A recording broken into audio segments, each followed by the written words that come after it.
Welcome back and thank you for staying with us here on Republic TV. Now we talk about the state of Kerala and the kind of politics, remember, that is being ensued as far as the killings of the BJP and the RSS workers goes. In a significant twist of events, we've seen the BJP now saying that we want an NIA probe now into the killing of the BJP and the RSS workers there. And the visuals that you see on your screens are of some days earlier, where you saw the RSS worker Rajesh in Trivandrum, who was lynched to death there. Let's get in our colleague Remita, who's been getting us details on that big story. And Remita, this then clearly is going to become a big war of words, a big fight, at least between the two camps. And then where is the Chief Minister? Why is the Chief Minister silent, or he only wants to feign ignorance, Remita? Technically, the Chief Minister has not been silent because of the timely intervention of Union Home Minister Rajnath Singh right after the incident was reported.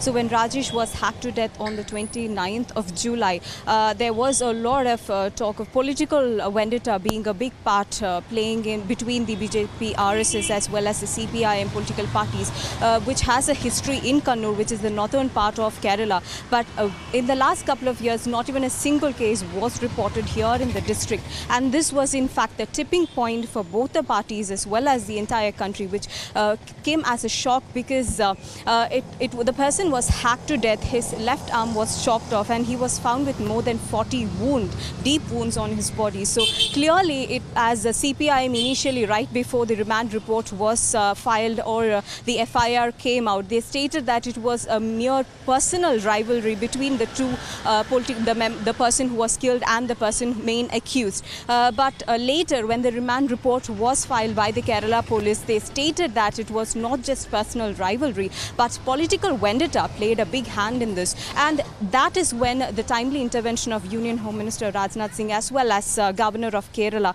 P. Sathashivam, came into play. And post that, Chief Minister Pinarayi Vijayan as well as the members of the State President Kumanam Rajashekharan from BJP as well as the Senior State Secretary of the RSS had a peace talk here in Trivandrum on the 1st of August. And post that, there will be an all-party meeting which will be held on the 6th of this month as well.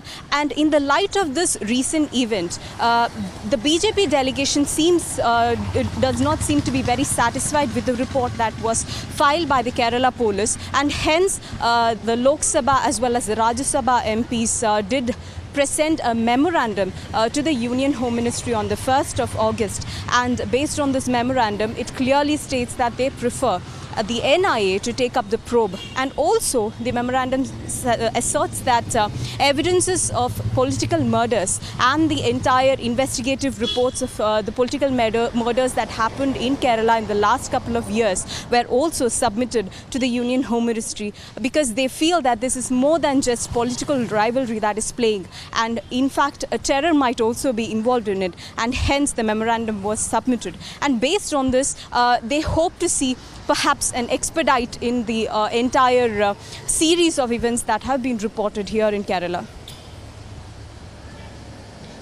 Okay, you know, Remita, I really want you to push this point a little further, because that's the real essence of the story that we track. This is a political murder. This is no ordinary killing. And the reason why it's all the more serious, because remember, this is about the Sangh versus the left. And we are looking at a lot of politics being played out, perhaps politics which is leading to the death, the killing of BJP RSS workers. And then you have the left hitting back. The left says that we also get targeted equally. Yes, they do. And that is in fact the irony here. Ever since the left came into power in Kerala, 5 BJP workers have been killed, and 3 of them from the CPIM, and it seems that more heads will be rolling. So the score between both the political parties seems to be on tie. And considering Rajesh's murder recently, which was he's RSS worker, and right now there seems to be a calm, but it can only be seen as the calm before the storm, because earlier considering the history of Kerala. We have had political murders for the past 3 decades here in the state, and everything that is towards the fringe area, which is the Malabar region, a stronghold for the CPM. And BJP never had that sort of a stronghold in the northern part of Kerala. And hence, it is most important to see that these political murders were triggered right from the CPM's mothership, which is Kannur. And right now, it has trickled down to Thiruvananthapuram, where in fact they are the ruling government. And hence, the political rivalry part plays a very important role. Right after Rajesh's murder was reported on July 29th, and when the investigation started, even with the intervention of the Union Home Minister, the Kerala police made very sure that it was not jotted down as a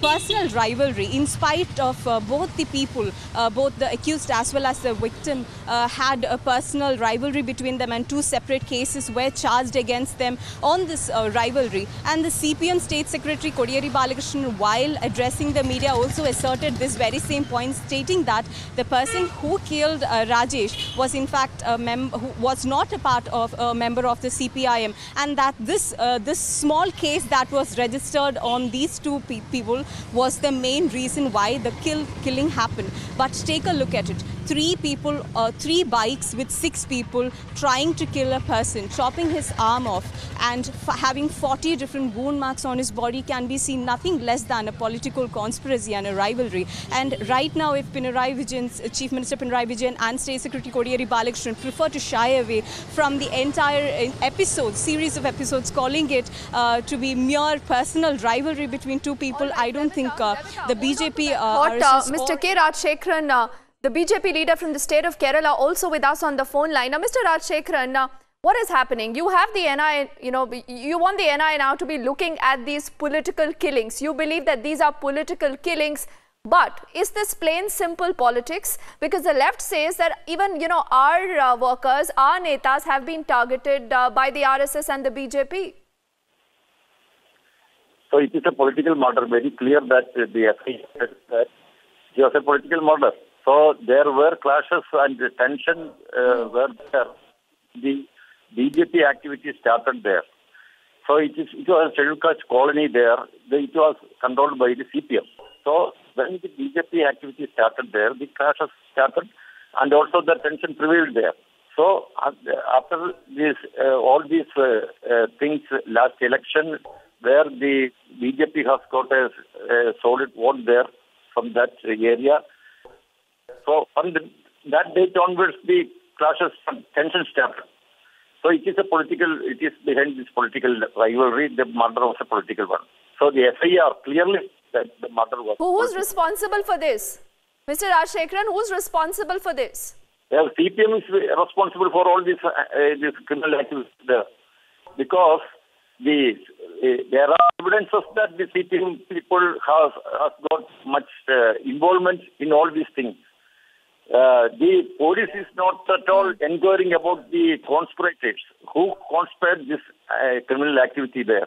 Police not inquiring into it, because if they inquire the criminal this conspiracy angle, the leaders will be booked.